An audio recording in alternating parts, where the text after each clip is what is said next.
Military drones are an important weapon for both Ukraine and Russia in this war. The unmanned aircraft, they come in a variety of sizes. They can do everything from aerial surveillance to launching missiles.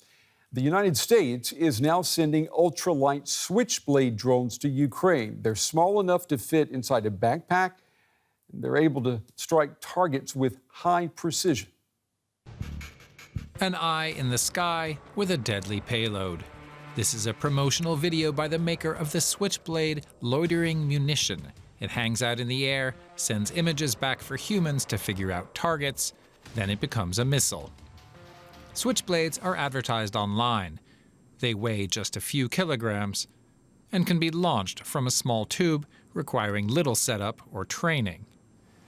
But it's the weapon system whose name cannot be spoken, at least by US officials.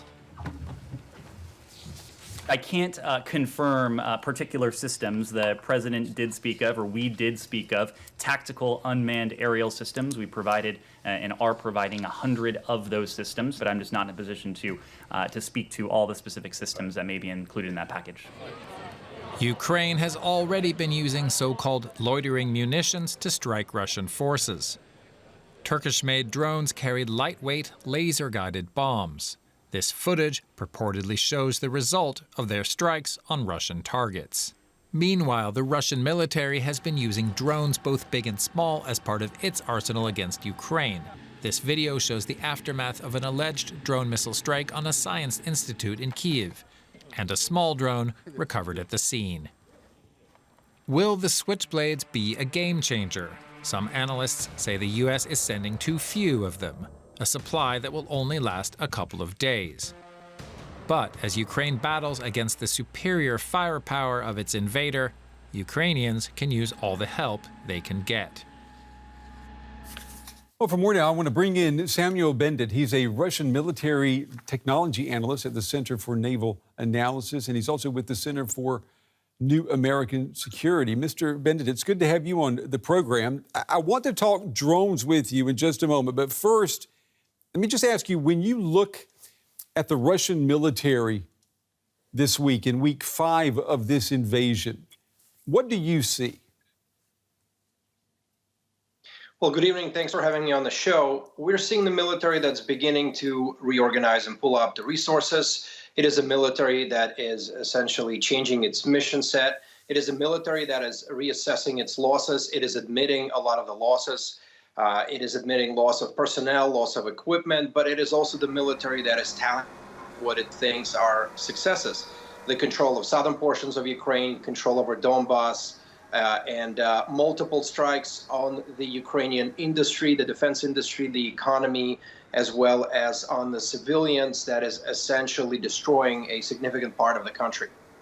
So with that said, let's consider this drone technology. I mean, how are Ukraine and Russia both using this to their advantage in this war? Well, as your report just mentioned, both countries use them as eyes in the sky. They're using them for gathering intelligence, conducting surveillance and reconnaissance. And that goes both for civilian commercial drones used by Ukrainians as well as military-grade drones used by the Russians. They're also using these drones to conduct strikes. Some drones can conduct both surveillance, reconnaissance, and strikes, such as the Turkish Bayraktar used by the Ukrainians, or the Forepost R and the Orion drones used by the Russians. There are also loitering munitions that are now used by the Russian forces, although probably with limited success. The only evidence so far are social media evidence of these drones falling without actually exploding. So both countries actually have a substantial drone force at their disposal, and each is trying to essentially guide its forces, guide its munitions at the adversary with the help of these UAVs. And these drones also, particularly for the Russians, help to craft the narrative back home of what is going on in Ukraine, right? I mean, they're part of the storytellers now, aren't they? That's correct. Initially, Russian forces have ceded the information environment to the Ukrainians, and there were a lot of videos of Bayraktar, the Turkish-made drones in the Ukrainian service. A lot of those videos were released on social media, multiplying each potential and realistic strike by these drones. And so Russian Ministry of Defense is trying to compete with that narrative. It is also releasing videos of their own military drones striking Ukrainian positions. It is releasing videos from surveillance drones, from military drones. And so each country is now trying to essentially craft a narrative that its forces are actually winning, its forces are hitting the enemy more and more accurately, and its forces are actually on the advance. Do you see any parallels between Russian military strategy that we're seeing in Ukraine now compared with Russia's experience in Syria? Well, that's not quite the same, I think. When Russian forces went into Syria, they were in a very permissive environment. They went up against the adversary that wasn't really able to fight back successfully, an adversary without air defenses, without early warning radars.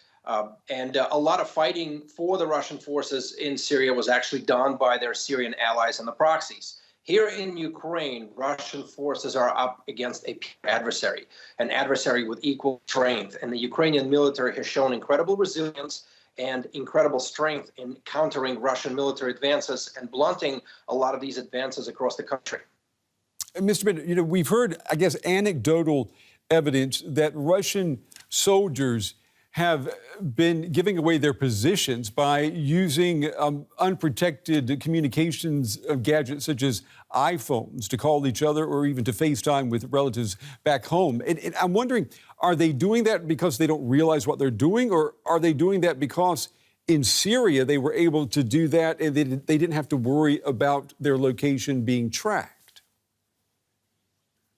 Quite possibly in Syria, especially when it comes to the Russian military officers, they probably didn't have to worry about being tracked because a lot of that communication was conducted on Russian bases or at Syrian bases that were already secured by the Russian allies. Here in the field, there's a lot of confusion.